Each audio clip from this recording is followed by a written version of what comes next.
Olá, alunos do oitavo ano. Aqui é o professor Agnaldo de novo, que está acompanhando vocês nas aulas de História junto com a professora Ada. E hoje a gente vai concluir com a terceira aula sobre a Revolução Francesa. Nessa aula vocês vão ver os desdobramentos, né, que provocaram o fim da Revolução após 10 anos de luta. E só antes de a gente entrar no assunto, vamos só resumir, né, o final da última aula. Lembrem que o rei ele foi deposto, o rei Luís XVI foi preso e instituiu-se a Convenção Nacional, né? E essa Convenção Nacional, ela proclamou a República da França. O rei Luís, ele foi julgado, condenado por traição, foi morto na guilhotina. Então a França agora não tinha mais rei. Quem é que estava governando a França? Pois bem, a Convenção Nacional, né, que foi a instituição criada para governar a República da França, estava dividida em três grupos políticos. Vamos lembrar quais foram? A gente estudou isso na aula passada. Foram os jacobinos, os girondinos e o grupo da planície. Esses dois primeiros grupos, que eram os jacobinos e girondinos, têm um papel importante durante esse processo, né, da nova república na França. Lembrem que os jacobinos eram compostos por uma população mais pobre e buscavam ampliar os direitos dessa classe. Já os girondinos eram compostos pela alta burguesia, eles queriam manter as suas propriedades privadas na França e eles também queriam limitar o avanço também das conquistas do grupo dos jacobinos. Então, assim, eles tinham ideais totalmente opostos. Quando o rei Luís XVI ele foi morto na guilhotina, quem estava sob o poder era o grupo dos girondinos. Mas foi um breve período. Depois, os jacobinos passam a governar a França por meio da Convenção Nacional. E o que é que os jacobinos fazem para poder ampliar os direitos dos cidadãos? Eles criam um comitê de salvação pública. Esse comitê serviu para poder implantar reformas importantes na lei francesa. E quais foram essas reformas? Aí vamos pontuar algumas aqui. Teve o fim da escravidão nas colônias francesas.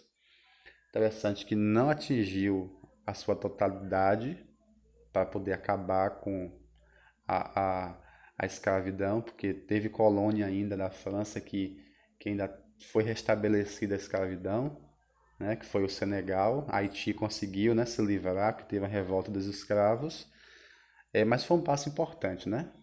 Lá no final do século XVIII, o Brasil, por exemplo, né, a vergonha, só conseguiu abolir a escravidão 100 anos depois, né? Um dos últimos países do Ocidente a fazer isso. Mas a França, por conta da Revolução Francesa e por conta da Declaração dos Direitos do Homem e do Cidadão, ela deu um passo importante, né? Segunda reforma foi investimentos em manufaturas. Aí você lembra que manufatura é aquela obra que é feita à mão, é produzida com trabalho manual, né? E tem a divisão do trabalho. Vocês estudaram isso em Revolução Industrial. Então houve investimento nessa área aí.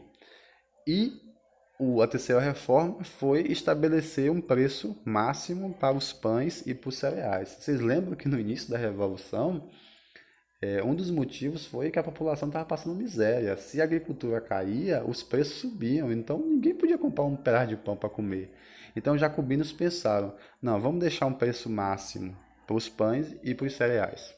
A quarta reforma foi a administração das províncias. Aí o comitê, né, da salvação pública colocou agentes fiéis, né, para poder administrar as províncias.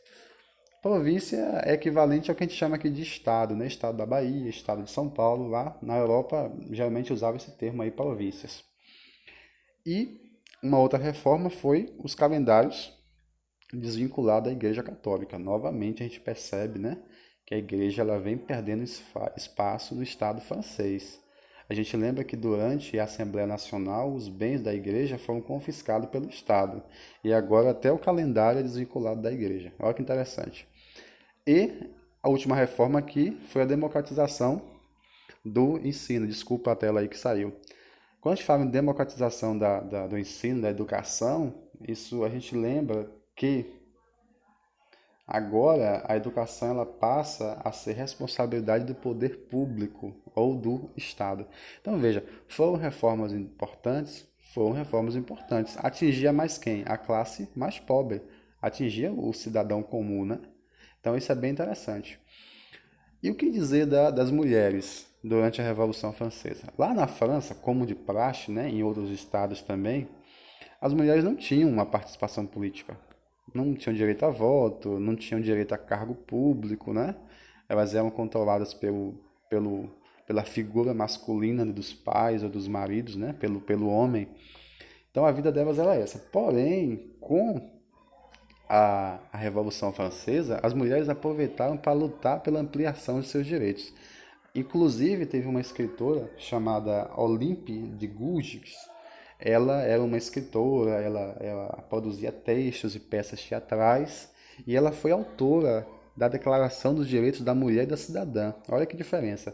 Teve a Declaração dos Direitos do Homem e do Cidadão, e agora elas aproveitaram para produzir os direitos, a Declaração dos Direitos da Mulher e da Cidadã. E com certeza as mulheres tiveram seus direitos mais ampliados, né, durante a Revolução Francesa. Vamos dar continuidade aí? Lembrando que quem estava governando a França era o grupo dos jacobinos, né? E durante o governo jacobino, teve um período chamado período do terror. Como é que aconteceu isso? Em 1793, esse líder jacobino aí, que tem um nome bem difícil, né? Robespierre, ele assumiu o Comitê de Salvação Pública. E a partir desse momento, o governo jacobino ele adota uma postura mais rigorosa. O que ele fez? Incentivou a mobilização popular, incentivou a luta armada contra os inimigos da revolução. Então você entende que os opositores do movimento revolucionário, eles tinham que ser perseguidos e acusados de trair o regime. Então essa época ficou chamada, né, conhecida como período do terror. Por quê? Foram feitos vários julgamentos e vários execuções, né, condenações. Muitas pessoas foram julgadas e executadas em locais públicos, né, assim como o rei Luís XVI.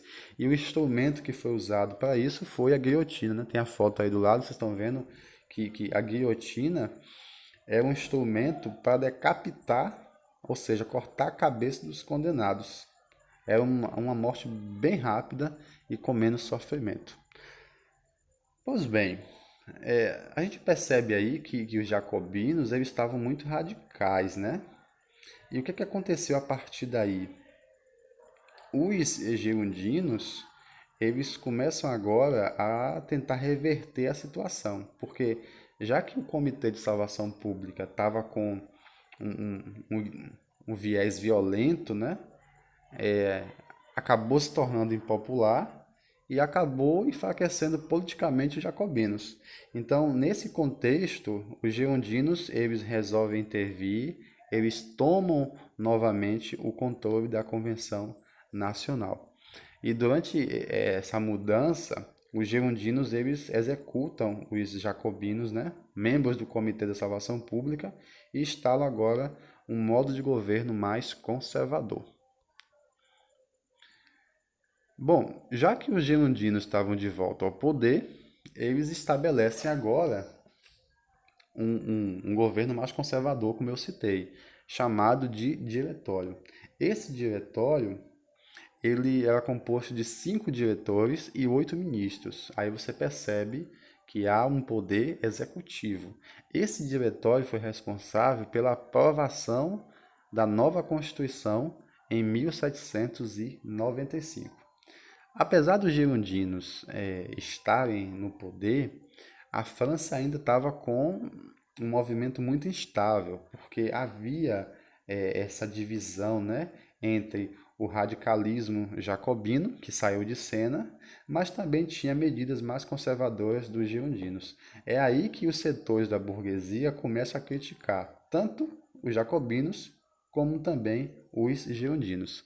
Fora isso, tinha aquela ameaça dos grupos monarquistas, que eles apoiavam o antigo regime e queriam novamente que um rei governasse a França. Então veja, novamente o Estado francês ele está fervendo e alguma coisa precisa ser feita para conter isso aí. Estamos ainda na Revolução, mas a Revolução a partir daí começa a chegar no seu fim. Então, o que foi feito para poder buscar um equilíbrio maior de forças e dar uma estabilidade política à França foi dar um golpe de Estado. Esse golpe de Estado foi motivada pelos setores da burguesia. E o principal nome desse golpe foi o conhecido Napoleão Bonaparte, que foi um general, acabou assumindo o governo francês. Durante o golpe, o exército e a alta burguesia estavam aliados, apoiaram Napoleão, e esse golpe foi dado em 9 de novembro de 1799, ou chamado, né, 18 de Brumário. Quando fala em 18 de Brumário, é por conta do calendário, né, que foi mudado lá durante a Revolução. Então, a partir daí, com a entrada de Napoleão, encerra-se, né, a Revolução Francesa. Então, na próxima aula, a gente já vai falar sobre como foi o governo de Napoleão Bonaparte, inclusive por causa desse homem aqui, ó, foi que a família real portuguesa acabou fugindo, né? Saiu corrido de Portugal e veio para a colônia aqui no Brasil e mudou tudo aqui, né? Por causa de Napoleão Bonaparte. Mas isso é um assunto para as próximas aulas lá na frente.